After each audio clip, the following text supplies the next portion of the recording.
Hi, welcome back to another video. അപ്പോൾ ആദ്യമായിട്ടാണ് എൻ്റെ ചാനൽ കാണുന്നവർ പ്ലീസ് സബ്സ്ക്രൈബ് ചെയ്യുക. അതുപോലെ അടുത്തുള്ള ബെൽ ബട്ടൺ പ്രസ് ചെയ്യാനും മറക്കരുത്. അപ്പോൾ ഇന്ന് ഞാൻ വന്നിരിക്കുന്നത് dhaba style egg masala recipe ആയിട്ടാണ്. അപ്പോൾ ഇതിൻ്റെ റെസിപ്പി എല്ലാവരും മനസ്സിലാക്കി ഇടയ്ക്കിടയ്ക്ക് ഉണ്ടാക്കി നോക്കുക. ഏതിൻ്റെ കൂടെ വേണമെങ്കിലും ഒരു ബെസ്റ്റ് കോമ്പിനേഷനായിട്ട് നമുക്ക് ഈ റെസിപ്പി എടുക്കാൻ പറ്റും. അത്രയ്ക്ക് ടേസ്റ്റി ആയിട്ടുള്ളൊരു കറിയാണിത്. അപ്പോൾ ഇതിന് വേണ്ടിയിട്ട് ഞാനിവിടെ 5 മുട്ടയാണ് എടുത്ത് വെച്ചിരിക്കുന്നത്. ഇത് ഫ്രൈ ചെയ്യാൻ പോകുന്നതിന് മുന്നേ ആയിട്ട് ഒന്ന് ജസ്റ്റ് വരഞ്ഞു കൊടുക്കുക. അപ്പോൾ ഇവിടെ ഞാൻ ചെറിയ ചെറിയ കട്ടിംഗ് ആയിട്ടാണ് വരഞ്ഞു കൊടുക്കുന്നത്. അങ്ങനെ കൊടുത്തില്ലെങ്കിലും കുഴപ്പമൊന്നുമില്ല.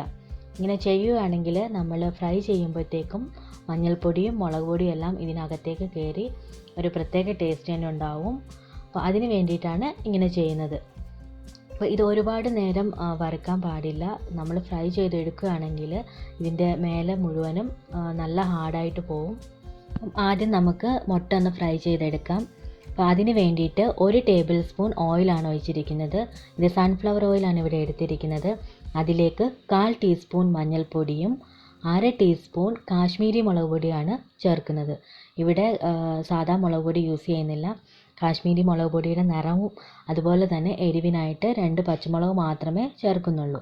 ഇനി ഇതൊന്ന് ജസ്റ്റ് നല്ലവണ്ണം ഒന്ന് മിക്സായി കഴിഞ്ഞതിന് ശേഷം അതിലേക്ക് കുറച്ച് ഉപ്പ് സ്പ്രെഡ് ചെയ്ത് കൊടുക്കണം. അപ്പം ജസ്റ്റ് ഫ്രൈ ചെയ്യുമ്പോഴത്തേക്കും പെട്ടെന്ന് കിട്ടാൻ വേണ്ടിയിട്ടാണ് ഇങ്ങനെ ചെയ്യുന്നത്. ഇനി ഞാൻ ഇതിലേക്ക് ചേർക്കാൻ പോകുന്നത് 1/2 ടേബിൾ സ്പൂൺ തൈരാണ്. അപ്പോൾ ഈ തൈര് ഇവിടെ ഇപ്പോൾ ചേർത്തില്ലെങ്കിലും കുഴപ്പമില്ല. അല്ലെങ്കിൽ നമ്മൾ ഇടയ്ക്ക് പൊടികളെല്ലാം ചേർത്തതിന് ശേഷം 2 ടേബിൾ സ്പൂൺ തൈര് അപ്പോൾ ചേർത്താൽ മതിയായിരിക്കും. ഞാനിവിടെ 1/2 ടേബിൾ സ്പൂൺ മാത്രമേ ചേർക്കുന്നുള്ളൂ. കാരണം എടുത്തു വെച്ചിരിക്കുന്ന തക്കാളിക്ക് നല്ല പുളിയായിട്ടുണ്ട്. അതുകൊണ്ട് ഈ ചേർക്കുന്ന തൈര് തന്നെ നമ്മളിത് ഫ്രൈ ചെയ്ത് കഴിഞ്ഞതിന് ശേഷം ഈ മസാല നമ്മൾ കറിക്കിലേക്ക് വേണ്ടിയിട്ട് ചേർക്കുന്നുണ്ട്. കാരണം ഇത് നമ്മൾ കളയേണ്ട ആവശ്യമില്ല. ഇത് ജസ്റ്റ് ഫ്രൈ ചെയ്തെടുക്കുമ്പോൾ കരിയാതെ മാത്രം നോക്കിയാൽ മതിയാവും.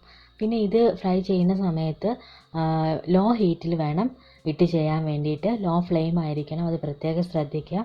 ഇല്ലെങ്കിൽ നമ്മൾ ഫ്രൈ ചെയ്തെടുക്കുന്ന സമയത്ത് ഈ മുളക് പൊടിയെല്ലാം പെട്ടെന്ന് കരിഞ്ഞു പോകുന്നതായിരിക്കും.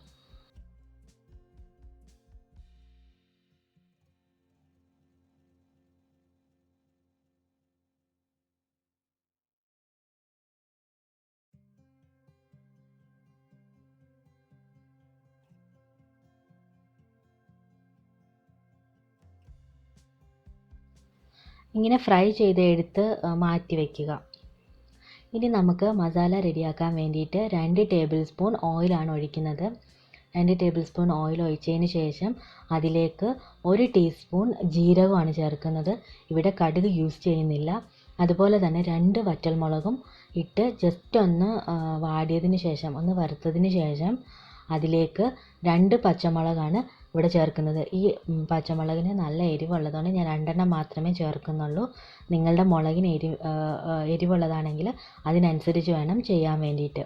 പിന്നെ ഇവിടെ ചേർക്കുന്നത് ജിഞ്ചർ ഗാർലിക് പേസ്റ്റാണ്. അത് 1 ടേബിൾ സ്പൂണാണ് ഞാൻ എടുത്ത് വെച്ചിരിക്കുന്നത്. ഇതിൻ്റെ പച്ച മണം ഒന്ന് മാറിയതിന് ശേഷം അതിലേക്ക് ഇടത്തരം 2 സവോളയാണ് ചേർക്കാൻ പോകുന്നത്.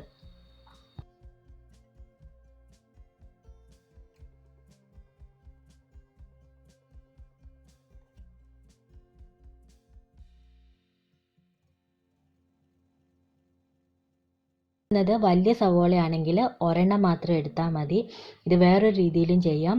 സവോളയും പച്ചമുളകും മിക്സിയിൽ അടിച്ചെടുത്ത് നമുക്ക് വഴറ്റിയെടുക്കാനും പറ്റും. ഞാനിപ്പം ജസ്റ്റ് അരിഞ്ഞെടുക്കുന്നതേ ഉള്ളൂ. അതിലേക്ക് ഏലക്ക 3 2 കറുവപ്പട്ട 3 ഗ്രാമ്പു ഇതെല്ലാം കൂടെ ചേർത്ത് നല്ലവണ്ണം ഒന്ന് ഇളക്കി യോജിപ്പിക്കുക.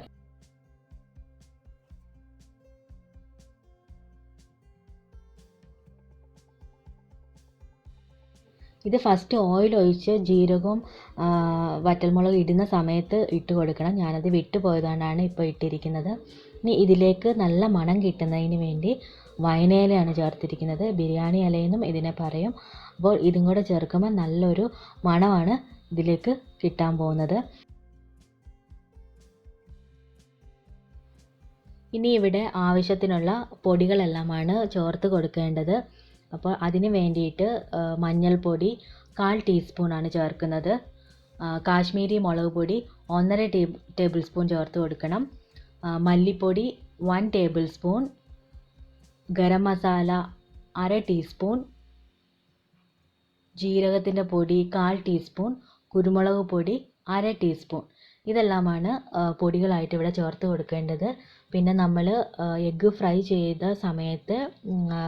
ചെയ്ത് വെച്ചിരുന്ന സമയത്തുള്ള മുളക് പൊടിയും മഞ്ഞൾപ്പൊടിയും എല്ലാം കൂടി നമുക്ക് അത് ഇതിലേക്ക് കൂടെ ചേർക്കാൻ പറ്റും. അത് വേസ്റ്റാക്കി കളയേണ്ട ആവശ്യമില്ല. അപ്പോൾ ഇതെല്ലാം കൂടെ ചേർന്ന് ഒന്ന് ജസ്റ്റ് ആ പൊടികളുടെ പച്ചമണം മാറ്റുന്നത് വരേക്കും ഒന്ന് വഴറ്റിയെടുക്കുക.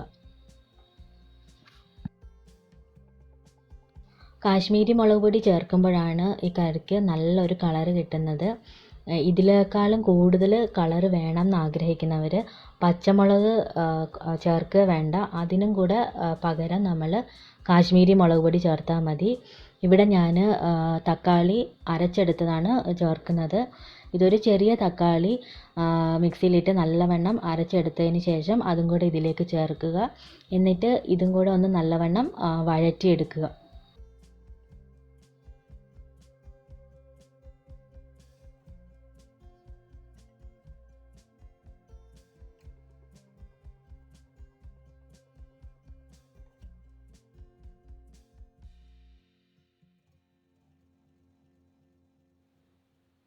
ഇവിടെ സ്കിപ്പ് ചെയ്യാൻ പറ്റാത്ത ഒരു ഇൻഗ്രീഡിയൻ്റ് ആണ് കസൂരി മെത്തി.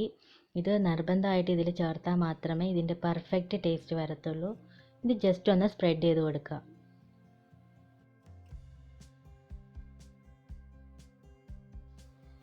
ഇതെല്ലാം കൂടെ നല്ലവണ്ണം വഴറ്റി വന്നതിന് ശേഷം നമ്മൾ എടുത്ത് മാറ്റി വെച്ചിരിക്കുന്ന മുട്ട ഇതിലേക്ക് ചേർക്കുക. ഇത് ഒരുപാട് ഇളക്കി മുട്ട ഉടച്ച് കളയാൻ നിൽക്കണ്ട. ലൈറ്റായിട്ടൊന്ന് ഇളക്കി കൊടുത്താൽ മതിയാവും. ഇനി അതിലേക്ക് ഞാൻ ചേർക്കാൻ പോകുന്നത് ഒരു 1/2 കപ്പ് വെള്ളം മാത്രമാണ് ഞാൻ ഇതിലേക്ക് ഒഴിക്കുന്നത്. വെള്ളത്തിൻ്റെ അളവ് കൂട്ടുകയാണെങ്കിൽ ടേസ്റ്റിന് വ്യത്യാസം വരും. അതിനനുസരിച്ച് പിന്നെ പൊടികളെല്ലാം കൂടി കൂട്ടേണ്ടി വരും. ഇവിടെ 1/2 കപ്പ് വെള്ളം ഒഴിക്കുന്നത് കൊണ്ട് ഹൈ ഫ്ലെയിമിൽ ഇടേണ്ട ആവശ്യമില്ല. ലോ ഫ്ലെയിമിലിട്ട് ലൈറ്റായിട്ടൊന്ന് തിളപ്പിച്ചെടുത്താൽ മതി. അപ്പോൾ ഇവിടെ ഞാൻ ഉപ്പിട്ടത് കുറവായതുകൊണ്ട് ഇപ്പോൾ കറിക്ക് മൊത്തം ആവശ്യത്തിനുള്ള ഉപ്പാണ് ചേർക്കുന്നത്. ഇത് നിങ്ങൾ നോക്കിയതിന് ശേഷം മാത്രം ചേർത്താൽ മതി. ലോ ഫ്ലെയിമിൽ വെക്കുന്നത് കൊണ്ട് വെള്ളം ഒരുപാട് വറ്റിപ്പോകാതെ കറക്റ്റ് കൺസിസ്റ്റൻസിയിലുള്ള ഒരു ഗ്രേവി ആയിരിക്കും കിട്ടുന്നത്. പിന്നെ ഇത് എണ്ണ തെളിഞ്ഞ് വരുന്നത് വരേക്കും തിളപ്പിക്കാൻ വിടണം. ഇവിടെ ഇപ്പോൾ ഓൾമോസ്റ്റ് നമ്മുടെ മസാല റെഡി ആയിട്ടുണ്ട്. നല്ല തിക്കായിട്ടുള്ള ഗ്രേവി വന്നിട്ടുണ്ട്. ഇനി കുറച്ചും കൂടെ തിക്കാക്കാനും ടേസ്റ്റ് കൂട്ടാനുമായിട്ട് ഇവിടെ ഞാൻ കാഷ്യൂനട്ട് പേസ്റ്റാണ് ചേർത്തിരിക്കുന്നത്. അപ്പം സാധാരണയായിട്ട് ഇത് കടലമാവോ കാഷ്യൂനട്ടിൻ്റെ പൗഡറൊക്കെ ഇട്ടിട്ടാണ് ചെയ്യുന്നത്. ഇവിടെ ഞാൻ കാഷ്യൂനട്ട് അരച്ചാണ് ചേർത്തിരിക്കുന്നത്.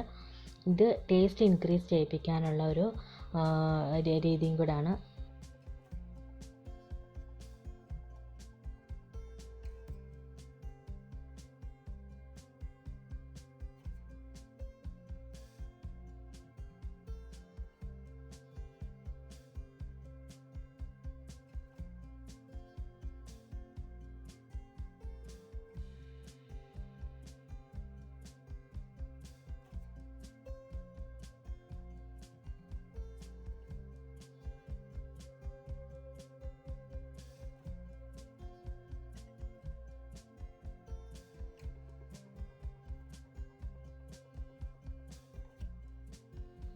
ഇനി ഇതിലേക്ക് ജസ്റ്റ് മല്ലിയിലയാണ് സ്പ്രെഡ് ചെയ്ത് കൊടുക്കുന്നത്.